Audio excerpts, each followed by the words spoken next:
sahabat Amiki Channel semuanya, teman-teman dimana saja berada, semoga kita berada dalam keadaan sehat walafiat, tidak kekurangan segala sesuatunya, dan jangan lupa selalu tersenyum. Sudah lama kita gak ketemu ya teman-teman, sahabat online, sahabat Amiki Channel, dan sekarang kita jumpa lagi. Minggu ini masih dalam keadaan kami, situasi kami sekeluarga besar masih dalam keadaan berduka cita ya teman-teman ya, atas kepergian Ajo kami, abang kami yang paling besar di Sibolga. Beliau tidak dibawa ke Pariaman, tidak dibawa ke pulang kampung karena permintaan pihak keluarga istri dan anak-anak beliau. Jadi mereka diminta supaya bapaknya dikubur di Sibolga saja.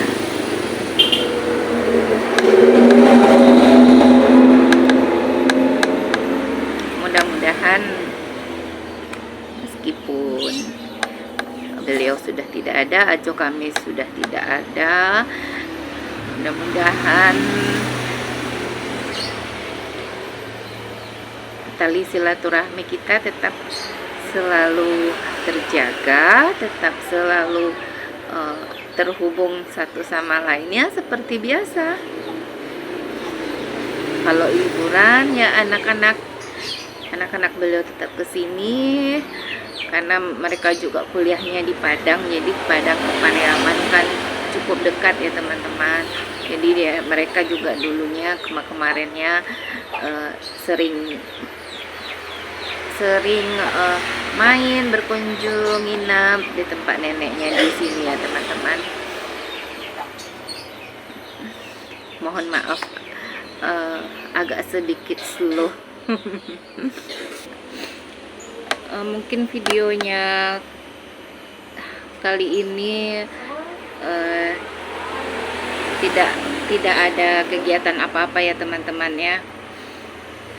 Saya juga masih belum berkegiatan apa-apa, masih membantu suami sementara sedikit-sedikit karena belum fokus untuk bekerja. Sementara juga kondisi sang nenek, oh ya teman-teman, nenek kemarin mamanya almarhum itu kan beradik kakak dengan ibu kami. Nah, jadi ibu kami sudah tidak ada, mama itu sudah jadi pengganti orang tua kami. Sewaktu berita kabar duka itu kami terima, semuanya kaget. Itu jam 7:30 ya, semuanya kaget karena tidak percaya. Memang beliau berada di rumah sakit, habis pulang umroh, bulannya naik dan kakinya dioperasi, tapi kondisi beliau baik-baik saja, semuanya aman. Malam juga masih komunikasi sama mama, sama ibunya beliau, terus semuanya oke-oke aja. Dan tahu-tahu pagi jam 7:30 ada kabar seperti itu. Dan mama ini mendengar telepon dari sang menantu dari sana, dari Sibolga, sambil menangis. Maka kabar itu datang yang menyampaikan berita duka itu, sehingga nenek langsung shock dan terjatuh ke lantai, badannya terjatuh ke lantai sehingga pinggang beliau sekarang ini dalam keadaan sakit, sehingga pada hari itu, hari Kamis kemarin itu, beliau tidak bisa ikut dengan kami ke Sibolga. Cuma ada 5 orang saja, 1 mobil aja kami ke sana ya teman-teman. Yang seyogianya ya memang orang tua hendak ikut ya teman-teman ya, cuman dikarenakan kondisi mama yang tidak bisa jalan saat jatuh itu, langsung tidak bisa berjalan, dibawa duduk, dicoba duduk sakit, dan waktu juga mendesak, kami juga tidak bisa menunggu mama lama-lama di rumah. Kita harus segera berangkat karena Pariaman Sibolga begitu jauh ya teman-teman ya. Keinginannya supaya cepat sampai, supaya bisa jumpa sama Ajo kami. Ternyata di luar dugaan kami tidak bisa mendapatkannya karena beliau dikubur jam 4 sore setelah sholat asar. Kami sampainya jam 10 malam sesudah acara takziah, sehingga kami meninggalkan nenek di rumah sama abang satu lagi ada di rumah yang jagain, dan juga kakak-kakak saya juga ada di rumah.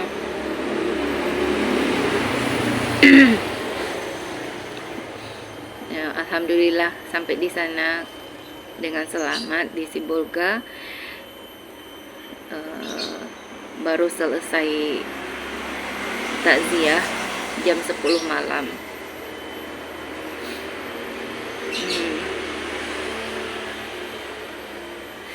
Kami dapatkan alhamdulillahirabbil alamin yang berkunjung, yang takziah dan yang melayat untuk beliau itu sangatlah luar biasa banyaknya orang dari berbagai lapisan, karena beliau itu adalah seorang guru dan istrinya juga guru. Tapi terlepas dari itu semua,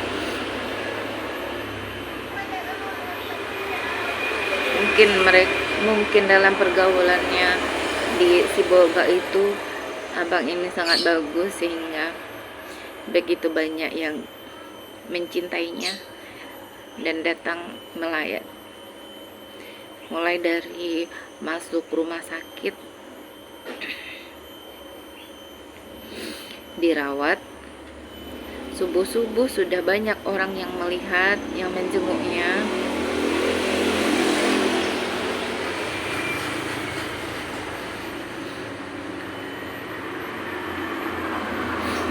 Dan di rumah setelah dibawa pulang juga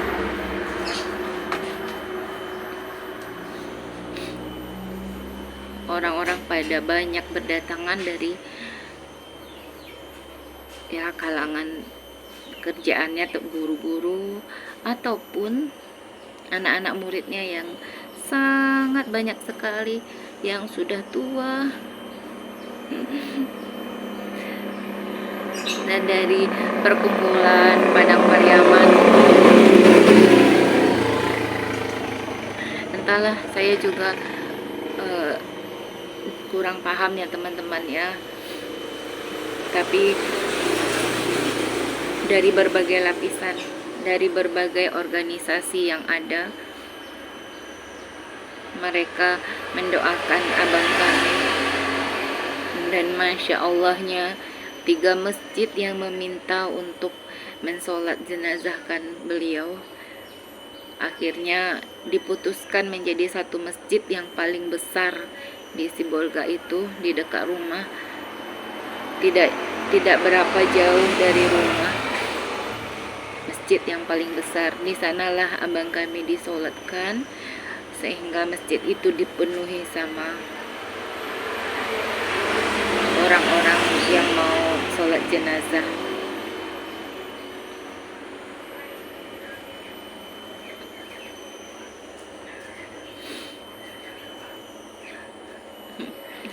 Saya pas melihat itu teman-teman, pas malam hari, pas baru sampai itu, terharu teman-teman. Betapa tidak mereka setelah takziah belum pulang, masih berkumpul di sana, apalagi anak muridnya yang entah dari BP tahun berapa, dari tahun 2000-an, banyak sekali, sampai yang mengantar ke kubur juga luar biasa banyaknya teman-teman ya. Mungkin ini adalah cerminan kehidupan semasa beliau masih hidup ya teman-teman.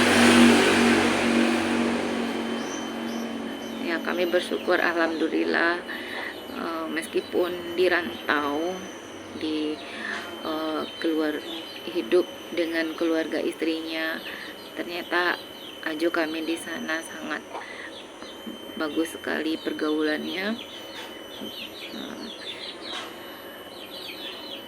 Seolah-olah sangat berarti di sana, seperti itu ya teman-teman ya. Dari sini banyak pengalaman, banyak hal yang sangat berharga yang menjadi pelajaran bagi kami. Waduh, mohon maaf ya teman-teman ya, masih slow kondisinya, hatinya.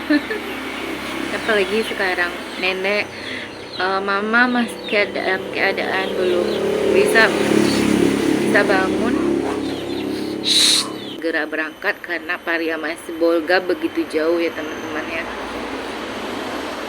Keinginannya supaya cepat sampai, supaya bisa jumpa sama Ajo kami, ternyata di luar dugaan kami tidak bisa mendapatkannya karena beliau dikubur jam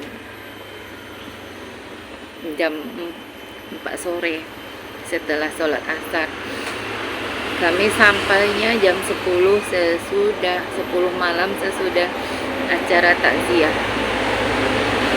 sehingga kami meninggalkan nenek di rumah, sama abang satu lagi ada di rumah yang jagain, dan juga kakak-kakak saya juga ada di rumah.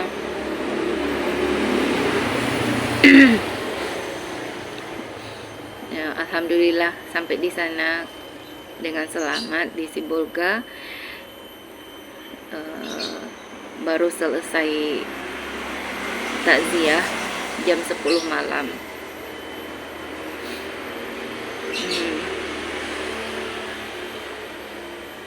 Kami dapatkan alhamdulillahirabbil alamin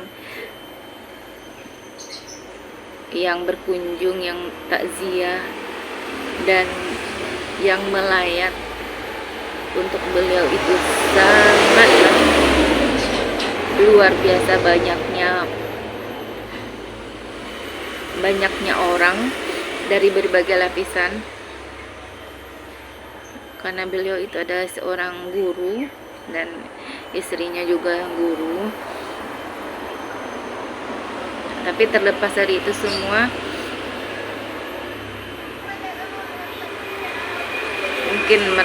mungkin dalam pergaulannya di Sibolga itu, abang ini sangat bagus sehingga begitu banyak yang mencintainya dan datang melayat. Mulai dari masuk rumah sakit,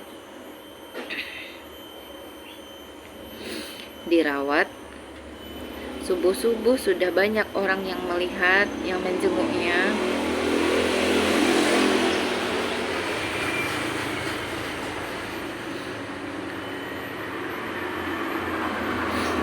Dan di rumah setelah dibawa pulang juga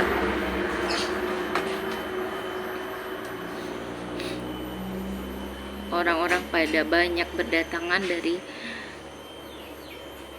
ya kalangan pekerjaannya guru-guru ataupun anak-anak muridnya yang sangat banyak sekali yang sudah tua. Dan dari perkumpulan Padang Pariaman, entahlah, saya juga kurang paham ya teman-teman ya, tapi dari berbagai lapisan, dari berbagai organisasi yang ada, mereka mendoakan abang kami. Dan Masya Allahnya 3 masjid yang meminta untuk mensolat jenazahkan beliau akhirnya diputuskan menjadi satu masjid yang paling besar di Sibolga itu, di dekat rumah, tidak berapa jauh dari rumah, masjid yang paling besar. Di sanalah abang kami disolatkan, sehingga masjid itu dipenuhi sama orang-orang yang mau sholat jenazah.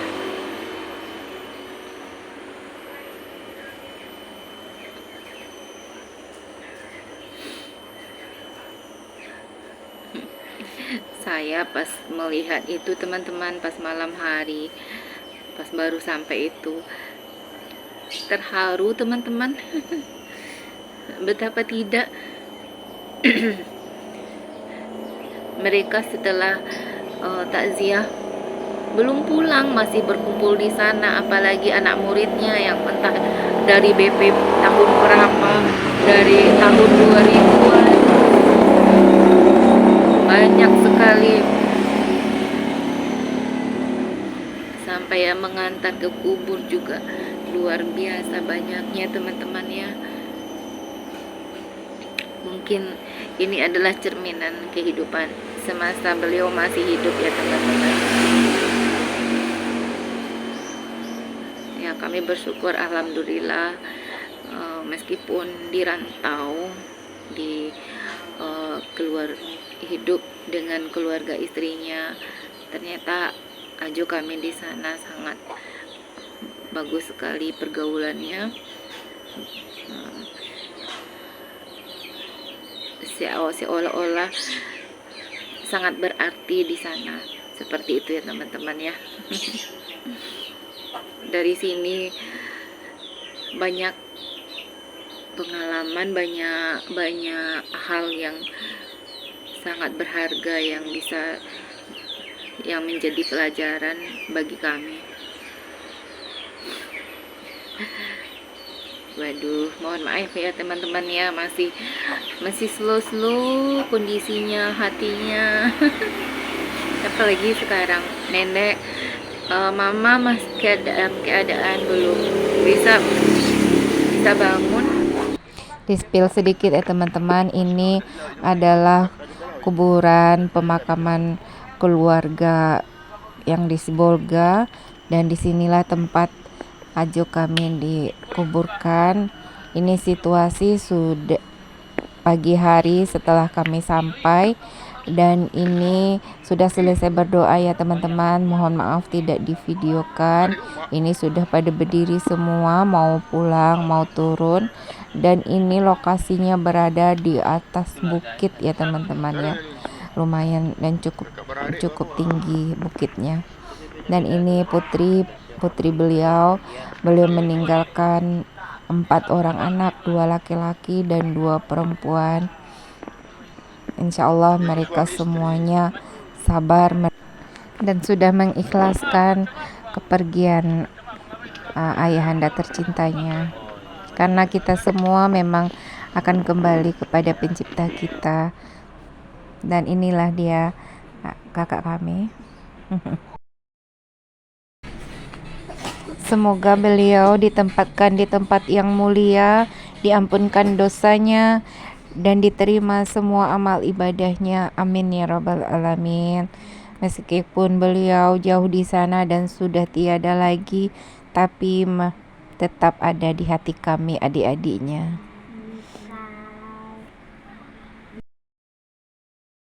Sebenarnya ya teman-teman, bukan kami tidak pandai menyampaikan ke orang tua berita duka ini ya teman-teman ya, sehingga orang tua kami sekarang tidak bisa berjalan setelah jatuh itu ya teman-teman ya. Tapi kami juga tidak menyangka, dan kakak ipar kami dari Sibolga juga tidak menyangka kalau abang Uda yang di telepon ini berada di rumah nenek. Dikira sama kakak ipar ini Uda ini ada di rumahnya, biar bisa nanti Uda ini menyampaikan pelan-pelan sama mama. Ternyata Uda kami ini berada di rumah mama, dan pada saat ditelepon itu HP-nya di loudspeaker juga, sehingga mama kami langsung mendengarkan berita duka ini.